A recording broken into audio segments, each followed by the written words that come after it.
سره په دې حدیث کې دا ده چې د زکات انتقال د یوې علاقې نه بل علاقې ته دا څه حکم لري؟ یو قول په دې کې د ابو حنیفه رحمه الله او لیث ابن سعد او د صاحبانو دی،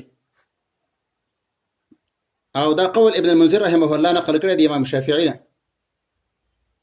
دوی وی چې د زکات مال به د یو کلی نه بل کلی ته نه وړل کیږي.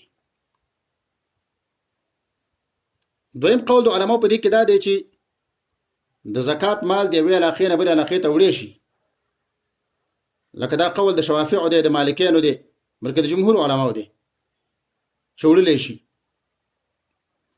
دغه غره دا معلومیږي لکه دا اول قول چې دی د ابو حنیفه رحمه الله او دغه د ملګرو چې زکات به د یوې علاقې نه بل علاقې ته نه وړي، کله چې په دې علاقه کې فقرا او مسکینان دي. وجه دا ده په دې کې د علاقې د فقرا او مسکینانو حق تلفي کیږي. ته په دې کلی ولس کې اوسېږي، ستا غم او خادي دې کلیوالو سره شریکه ده، ستا د وجه نه کله په دې کلیوالو باندې پریشانی او خفګانونه هم راځي، ته د هغوی سره په خوشحالۍ او خفګان کې شریکي. لیکن کله چې تا د مال زکات وخت راشي به زکات بل کلی ته وړي، دا کار ناروا دی. مګر اره به بل کلی ته وړي چې په دې کلی کې مستحق نشته، ته به بل کلی ته وړي نه وړی شي.